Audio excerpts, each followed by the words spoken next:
अस्सलाम वालेकुम, तुसी वेख रहे हो ਇੱਥੇ ਰੱਖ ਨਿਊਜ਼ ਤੇ ਮੈਂ ਆ ਮੁਹੰਮਦ ਸਾਦ। ਬੰਗਲਾਦੇਸ਼ ਦੀ ਵਜ਼ੀਰ ਆਜ਼ਮ ਸ਼ੇਖ ਹਸੀਨਾ ਵਾਜਦ ਪਾਗਲ ਹੋ ਗਈ। ਸਿਵਲ ਨਾਫਰਮਾਨੀ ਦੀ ਤਹਿਰੀਕ ਸ਼ੁਰੂ ਕਰਨ ਵਾਲੇ ਭੜਿਆਰਾਂ ਨੂੰ ਦਹਿਸ਼ਤਗਰਦ ਕਰਾਰ ਦਿੰਦੇ ਹੋਏ ਉਹਨਾਂ ਨੂੰ ਗੋਲੀ ਮਾਰਨ ਦੀ ਅਪੀਲ ਕੀਤੀ ਹੈ।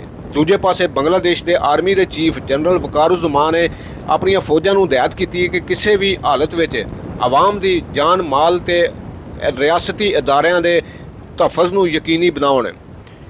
ਚੇਤਾ ਰਵੇ ਕਿ ਬੰਗਲਾਦੇਸ਼ ਦੀ ਹਕੂਮਤ ਦੇ ਸਖਤਗੀਰ ਇੰਤਕਾਮੀ ਰਵੱਈਏ ਦੇ ਕਰਕੇ ਤਲਬਾ ਤਹਿਰੀਕ ਨੇ ਪੂਰੇ ਮੁਲਕ ਵਿੱਚ ਸਿਵਲ ਨਾਫਰਮਾਨੀ ਦੀ ਕਾਲ ਦਿੱਤੀ, ਜਿਸ ਤੋਂ ਬਾਅਦ ਕਈ ਸ਼ਹਿਰਾਂ ਵਿੱਚ ਹੰਗਾਮੇ ਫੁੱਟ ਪਏ ਤੇ ਕਈ ਕੀਮਤੀ ਜਾਨਾਂ ਵੀ ਜ਼ਾਇਆ ਹੋਈਆਂ।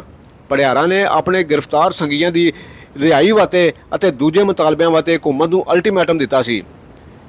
ਜਦ ਤੱਕ ਉਹਨਾਂ ਦੇ ਮੁਤਾਲਬੇ ਪੂਰੇ ਨਹੀਂ ਹੁੰਦੇ ਤੇ ਭੜਿਆਰਾਂ ਨੂੰ ਹਫ਼ਤੇ ਨੂੰ ਮੁਲਕ ਭਰ ਵਿੱਚ ਸਿਵਲ ਨਾਫਰਮਾਨੀ ਤਹਿਰੀਕ ਸ਼ੁਰੂ ਕਰਦੇ ਹੋਇਆਂ ਵਜ਼ੀਰ ਆਜ਼ਮ ਹਸੀਨਾ ਵਾਜਦ ਕੋਲੋਂ ਅਸਤੀਫੇ ਦਾ ਮੁਤਾਲਬਾ ਕੀਤਾ ਸੀ।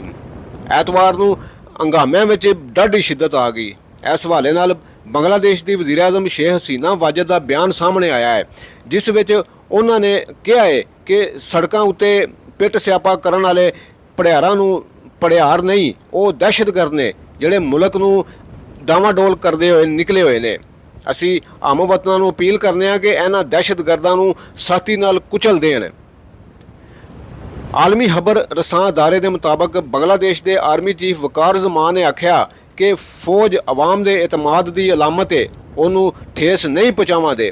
ਅਸੀਂ ਹਮੇਸ਼ਾ ਆਪਣੀ ਆਵਾਮ ਦੇ ਨਾਲ ਖਲੋਤੇ ਹਾਂ। ਸਾਡੀ ਆਵਾਮ, ਸਾਡੀ ਫੌਜ ਆਵਾਮ ਦੀ ਹਿਫਾਜ਼ਤ ਵਾਸਤੇ ਤੇ ਰਿਆਸਤ ਦੀ ਕਿਸੇ ਵੀ ਜ਼ਰੂਰਤ ਲਈ ਹਰ ਵੇਲੇ ਮੁਕੰਮਲ ਤੌਰ ਤੇ ਤਿਆਰ ਹੈ। ਜਨਰਲ ਵਕਾਰੁਜ਼ਮਾਨ ਨੇ ਅਫਸਰਾਂ ਨੂੰ ਸੋਸ਼ਲ ਮੀਡੀਆ ਉੱਤੇ ਫੈਲਣ ਵਾਲੀਆਂ ਅਫਵਾਹਾਂ ਨੂੰ ਬਾਖਬਰ ਰਹਿਣ ਦੀ ਹਦਾਇਤ ਕਰਦੇ ਹੋਇਆ ਕਿਹਾ ਕਿ ਹਰ ਮਹਿਕਮਾ, ਹਰ ਡਿਪਾਰਟਮੈਂਟ ਆਪਣੇ ਫਰਜ਼ ਇਮਾਨਦਾਰੀ ਤੇ ਹਲੂਸ ਨੀਅਤ ਨਾਲ ਅਦਾ ਕਰੇ।